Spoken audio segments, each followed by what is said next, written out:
지난 편, 우리는 4개의 나라가 한꺼번에 일어서는 모습을 보았습니다.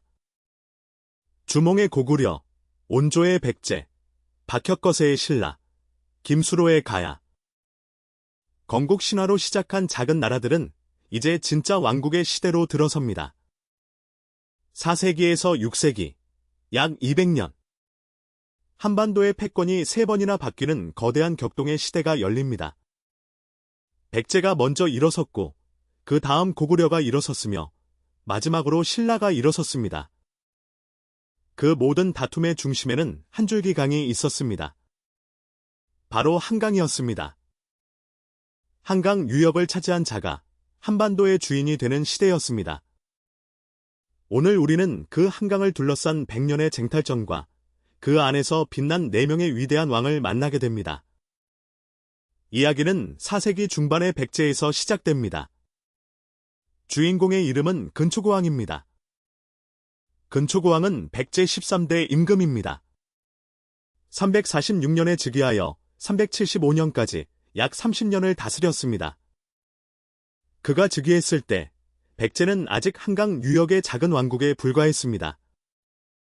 그러나 그가 세상을 떠날 무렵 백제는 한반도 서남부 전체를 호령하는 강대국이 되어 있었습니다. 근초고왕의 첫 번째 업적은 마한 정복입니다. 마한은 한강 이남, 오늘날 충청, 전라 지역에 흩어져 있던 54개 소국 연맹이었습니다. 근초고왕은 이 마한 자녀 세력을 차근차근 흡수하며 백제의 영토를 남쪽으로 크게 넓혔습니다. 전북, 전남까지 영향력이 미치자 백제는 단순한 한강 유역 국가가 아니라 한반도, 서남부 전체를 아우르는 큰 나라가 되었습니다. 그러나 백제의 진짜 야망은 북쪽에 있었습니다. 한반도 북부의 강자, 고구려와의 대결이지요. 당시 고구려의 왕은 고국권왕이었습니다.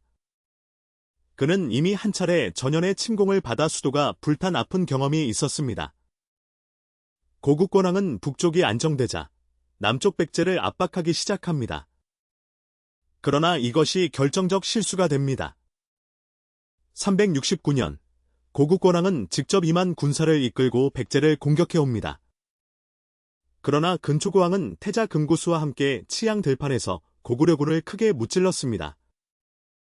이 승리에 자신감을 얻은 근초고왕은 2년 뒤 한반도 역사에 길이 남을 결단을 내립니다. 371년 가을, 근초고왕은 태자 금구수와 함께 정예 3만 군사를 직접 이끌고 고구려의 심장 평양성으로 진격합니다. 백제왕이 직접 군대를 끌고 평양성을 친 것은 한국사 전체를 통틀어도 거의 유일한 사건입니다. 그날 평양성 앞에서 고구려의 왕 고국권왕은 화살에 맞아 전사하고 맙니다. 한 나라의 왕이 다른 나라, 군대의 화살에 맞아 죽는 일, 이는 동아시아 고대사에서도 손에 꼽히는 사건이었습니다. 이 한 발의 화살로 고구려와 백제 사이에는 그 후 100년이 넘는 깊은 원한이 새겨집니다. 근초고왕의 영광은 군사적 승리에만 그치지 않았습니다. 그는 바다 건너 동아시아 무대로 시야를 넓힌 임금이었습니다. 남쪽 바다 건너 외와 활발하게 교류했고 중국 동진과는 정식 외교 관계를 맺었습니다. 이 무렵 백제와 외 사이를 보여주는 신비한 유물이 한자로 전해집니다. 바로 칠지도입니다. 칠지도는 양옆으로 6개의 가지가 뻗은 길이 약 75cm의 철제 칼입니다. 오늘날 일본 나라현 이소노카미 신궁에 보관되어 있으며 칼 표면에는 황금으로 62자의 글자가 새겨져 있습니다. 이 칠지도가 한일 고대사 최대의 미스터리 중 하나입니다. 한국 학계는 백제가 외왕에게 하사한 칼이라고 봅니다.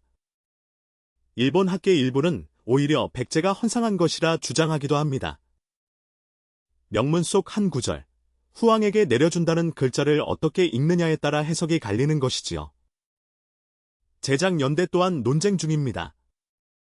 흔히 근초고왕 시기인 369년으로 알려져 있지만 최근에는 408년 전지왕 때라는 주장도 힘을 얻고 있습니다. 한 가지는 분명합니다. 칠지도는 4세기 백제가 일본에 깊이 영향을 미쳤음을 증명하는 결정적 유물이라는 사실입니다. 백제의 영향은 칼에서 그치지 않았습니다. 학문과 글자까지 건너갔습니다. 근초고왕은 왕인이라는 학자를 일본에 파견합니다. 왕인은 천자문과 논어를 가지고 바다를 건넜고 일본 왕실의 태자에게 한자를 가르쳤다고 전합니다. 일본 고대사에서 왕인은 학문의 비조, 곧 학문의 시조로 추앙받는 인물입니다. 이 외에도 백제의 박사 아즈키가 먼저 건너가 일본 왕실의 사부가 되었고 그가 왕인을 추천한 것으로 전해집니다.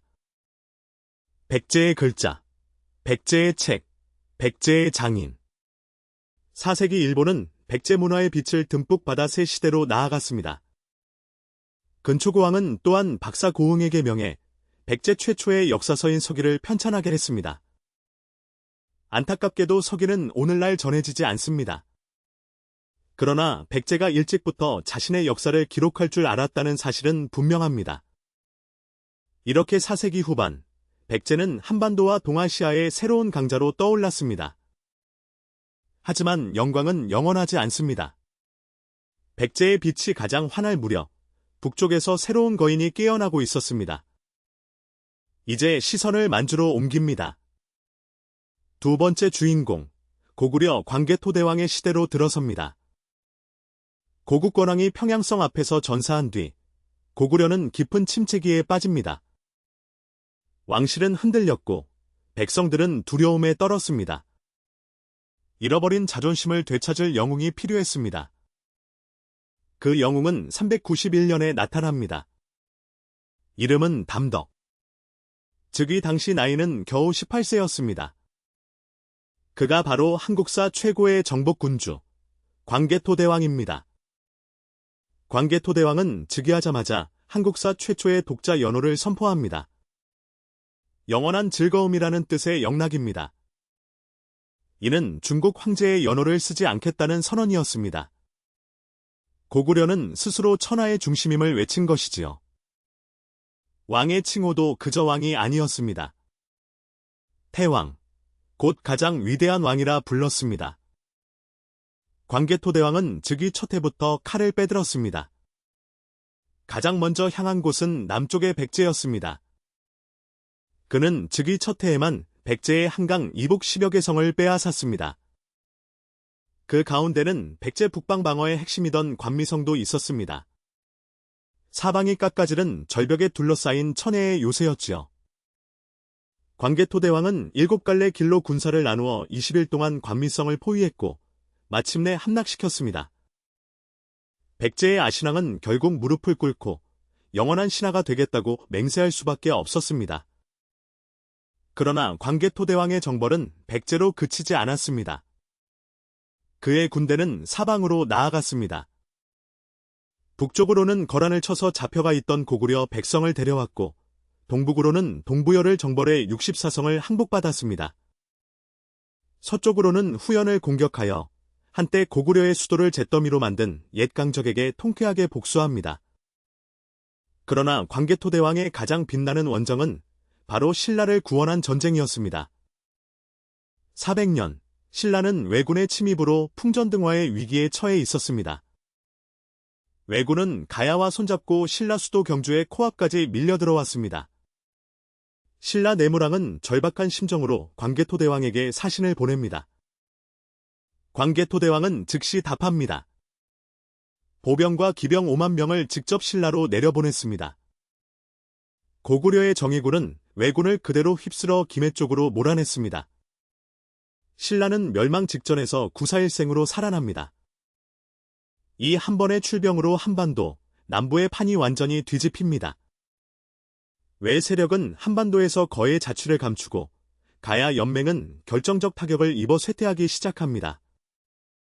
그리고 신라는 그 후 오랫동안 고구려의 정치적 영향력 아래 놓이게 됩니다. 이 사실을 보여주는 놀라운 유물이 한 점 있습니다. 신라 경주의 한 무덤에서 발견된 청동 그릇입니다. 1946년 광복 직후 우리 손으로 처음 발굴한 신라 고분 호우총. 그 안에서 청동 그릇 하나가 나왔는데 그릇 밑바닥에 16자의 글자가 새겨져 있었습니다. 을묘년 국강상 광개토지 호태왕 호우식, 곧 광개토대왕을 기리는 10번째 그릇이라는 뜻입니다. 을묘년은 415년, 광개토대왕이 세상을 떠난 지 3년이 지난 해입니다. 고구려에서 광개토대왕을 추모하기 위해 만든 그릇이 어떻게 신라 왕실 무덤에 들어갔을까요? 그것은 당시 신라가 고구려의 강한 영향권 안에 있었다는 움직일 수 없는 증거입니다.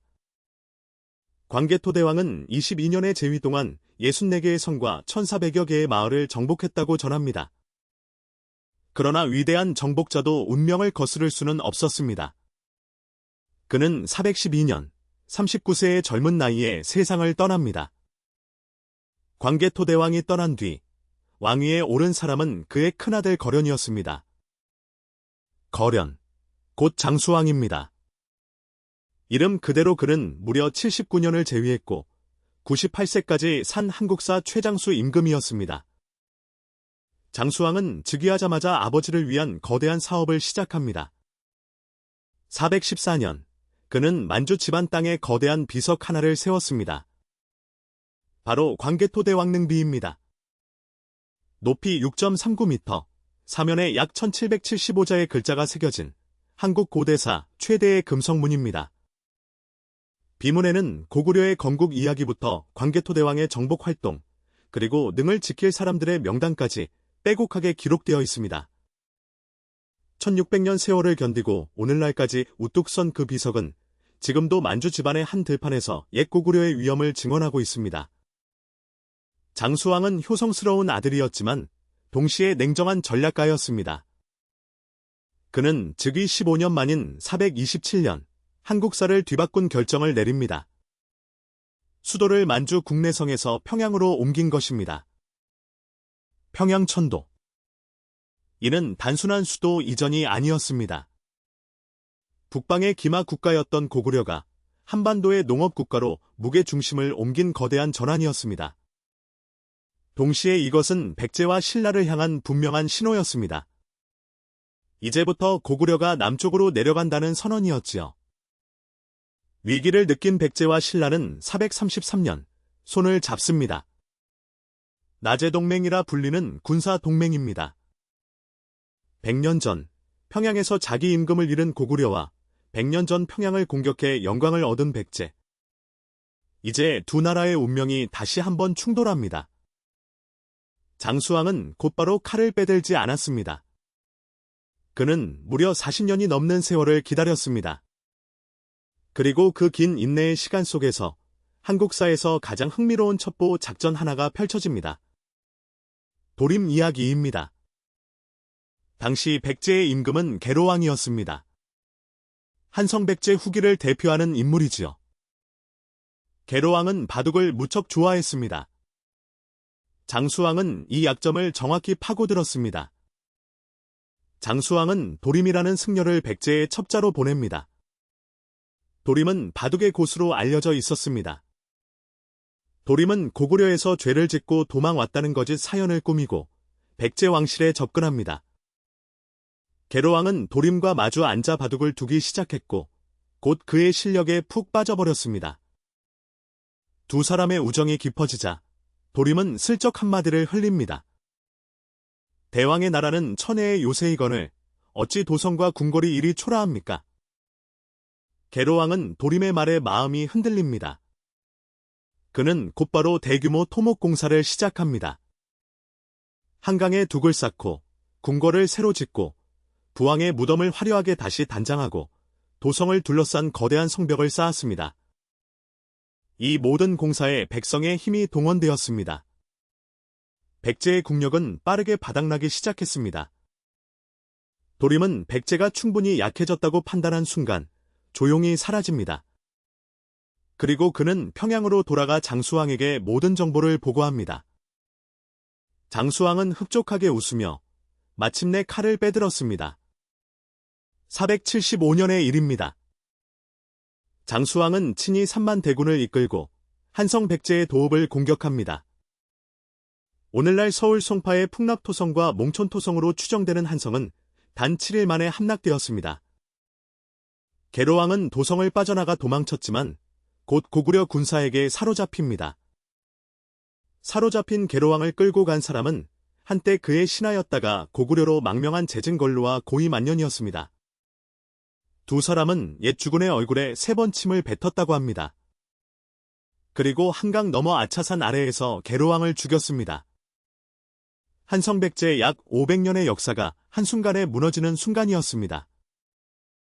백제의 왕실은 황급히 남쪽으로 도망쳐 오늘날 충청남도 공주인 웅진에 새 도읍을 세웁니다. 한강 유역은 이제 완전히 고구려의 손에 들어갔습니다. 장수왕 시대의 고구려는 만주 일대와 한반도, 중부 이북을 모두 차지한 한국사 최대의 영토를 자랑하는 제국이 되었습니다.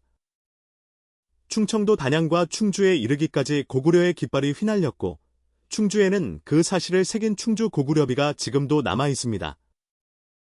장수왕은 491년 98세로 세상을 떠납니다. 79년의 재위. 한 사람이 5세대를 다스린 셈입니다. 이렇게 5세기는 처음부터 끝까지 고구려의 세기였습니다. 그러나 시계는 멈추지 않습니다. 6세기, 무대의 주인공이 다시 한번 바뀝니다. 마지막 주인공은 신라의 24대 임금, 진흥왕입니다.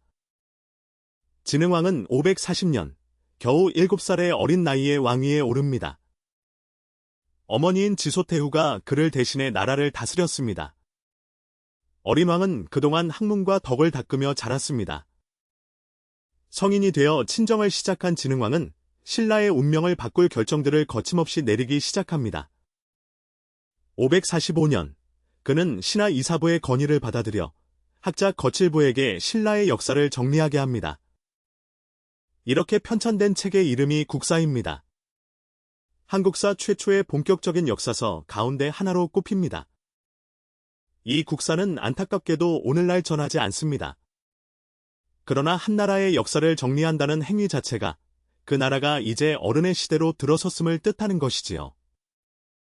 그리고 같은 시기, 신라의 영토 확장을 증언하는 비석이 하나 세워집니다. 단양 적성비입니다. 단양 적성비는 1978년 단국대학교 학술조사단이 충북 단양의 한 야산에서 우연히 발견한 비석입니다. 이 비석은 신라가 고구려의 영토였던 적성 지역을 빼앗고 세운 것입니다. 비문에는 이사부, 거칠부, 그리고 김무력 같은 신라의 핵심 인물 10명의 이름이 또렷이 새겨져 있습니다. 이 김무력이 바로 훗날 김유신의 할아버지입니다. 가야 왕족의 후예인 김무력의 이름이 신라의 비석에 당당히 새겨진 것입니다. 이미 신라는 가야 출신을 핵심 장군으로 등용할 만큼 열린 나라가 되어가고 있었습니다. 이제 진흥왕은 가장 큰 도박에 나섭니다. 한강 차지하기였습니다. 당시 백제의 임금은 성왕이었습니다. 그는 잃어버린 한강을 되찾기 위해 평생을 준비해온 인물이었지요. 551년, 백제 성왕은 신라 진흥왕과 손을 잡습니다. 나제동맹의 정신을 되살린 것입니다. 두 나라는 함께 고구려를 공격해 한강 유역을 빼앗는 데 성공합니다. 백제가 한강 하류를, 신라가 한강 상류를 차지하기로 약속했지요. 그런데 553년, 진흥왕은 충격적인 결정을 내립니다. 동맹국 백제의 등에 칼을 꽂은 것입니다. 신라군은 백제가 차지하고 있던 한강 하류 지역을 기습 점령합니다. 한강 유역 전체가 통째로 신라의 손에 들어갑니다. 외교적으로는 배신이었지만 전략적으로는 신라가 통일로 가는 결정적 한걸음이었습니다. 한강을 잃은 백제 성왕은 분노에 떨었습니다. 그는 직접 군대를 이끌고 신라를 응징하러 나섭니다. 그러나 554년, 관산성 전투에서 성왕은 신라 복병에게 사로잡혀 목숨을 잃습니다. 백제 임금이 또 한 번 전쟁터에서 죽음을 맞이한 것입니다. 백제의 한강 회복 꿈은 그렇게 영원히 사라집니다. 한강 유역을 손에 넣은 신라는 처음으로 황해를 통해 중국과 직접 외교를 할 수 있게 되었습니다. 한반도 동남쪽 구석에 갇혀있던 신라가 비로소 동아시아 무대로 나아갈 통로를 얻은 것입니다. 그리고 562년, 진흥왕은 마침내 가야 연맹의 마지막 보루였던 대가야를 정복합니다. 대가야 정벌의 사령관은 노련한 장군 이사부였습니다. 그 옆에는 한 명의 어린 화랑이 부장으로 따라갔습니다. 그의 이름은 사다암. 나이는 겨우 15이나 16살이었습니다. 사다암은 너무 어리다는 이유로 처음에 출정이 거부되었습니다. 그러나 그는 거듭 왕에게 청해 마침내 종군을 허락받습니다. 사다암은 5천 기령의 선봉에 서서 데까야의 성문 안으로 가장 먼저 들어갔습니다. 전공을 세운 그에게 진흥왕은 포로 300명과 좋은 땅을 상으로 내렸습니다. 그러나 사다암은 그 모든 상을 백성에게 돌려주었습니다. 포로 300명도 모두 풀어주어 양민이 되게 했습니다. 사다암에게는 하나의 약속이 있었습니다. 무갈랑이라는 친구와의 약속이었지요. 두 사람은 죽음이 갈라놓아도 변치 말자는 깊은 우정을 맹세한 사이였습니다. 그런데 데까야 정벌에서 돌아온 직후 친구 무갈랑이 금한 병으로 세상을 떠나고 맙니다. 사다암은 친구의 죽음 앞에 며칠 동안 소리내어 울었습니다. 그리고 곡기를 끊은 채 슬퍼하다가 7일 만에 친구를 따라 세상을 떠납니다. 그때 사다암의 나이 17세였습니다. 한 화랑이 친구를 위해 목숨을 던진 이 이야기는 신라 화랑도 정신의 상징이 되었습니다. 진흥왕은 이 무렵 화랑도를 국가 차원의 청년 교육 제도로 정비합니다. 원래는 원하라 하여 두 여성을 우두머리로 두던 모임이 있었으나 두 우두머리 사이에 다툼이 생겨 제도가 무너졌습니다. 이를 진흥왕이 다시 남자 청년 중심으로 정비한 것이 화랑도입니다. 사다암과 같은 화랑들이 바로 이 시대에 길러진 인재였지요. 진흥왕은 또한 자신이 새로 차지한 영토를 직접 순행하며 그 자리에 비석을 세웠습니다. 이를 진흥왕 순수비라 합니다. 한국사에서 한 왕의 이름으로 세워진 비석 가운데 가장 유명한 것들이지요. 오늘날까지 전하는 진흥왕 순수비는 모두 4기입니다. 북한산비, 창령비, 황초령비, 마올령비. 북한산비는 한강 유역 차지를 기념한 비석이고 창령비는 가야 정복을 앞두고 사방의 군주들을 모은 자리에서 세운 비석입니다. 황초령비와 마올령비는 한경도 일대까지 신라의 깃발이 닿았음을 보여줍니다. 지도를 펴보면 진흥왕 시대 신라의 영토는 이전과 비교할 수 없을 만큼 커져 있습니다. 변방의 작은 나라가 한반도의 절반에 가까운 땅을 차지한 강대국으로 거듭난 것입니다. 그러나 모든 인생에는 황혼이 있습니다. 위대한 진흥왕도 예외는 아니었습니다. 말년의 진흥왕은 깊은 신앙심에 빠져 스스로 머리를 깎고 승려가 되었다고 전합니다.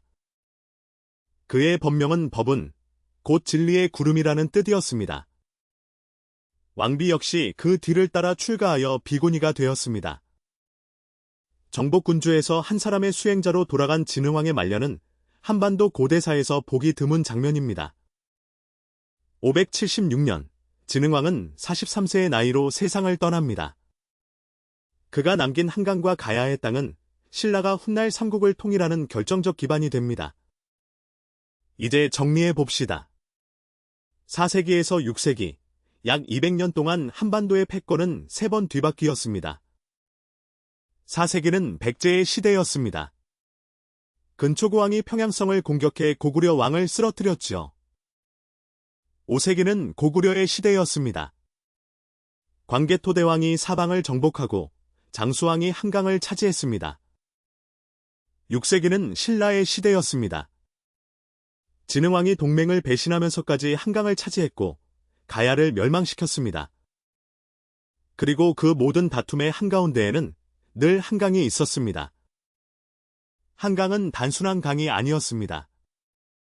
그것은 농업의 중심이자 황해로 나가는 길목이며 한반도 지배의 상징이었습니다. 한강을 차지한 자가 한반도의 주인이 된다. 이 공식이 바로 4세기부터 6세기까지 한국 고대사를 움직인 보이지 않는 법칙이었습니다. 그렇다면 그늘에 가려진 또 하나의 주인공, 가야는 어떻게 되었을까요? 광개토대왕에게 한 차례 무너졌던 가야는 그 후 200년 가까이 더 버텼습니다. 그 안에는 우리가 잘 모르는 무수한 사람들의 이야기가 있습니다. 다음 편에서는 그 가야의 흥망을 다룹니다. 김수로의 후예들, 철의 왕국, 그리고 우르게 가야금 12곳까지. 삼국 그늘에 가려 잊혀졌던 제4의 왕국, 가야의 진짜 이야기를 함께 만나보시지요. 한국사의 다음 장이 궁금하시다면 구독과 알림 설정 부탁드립니다. 다음 편에서 다시 만나요.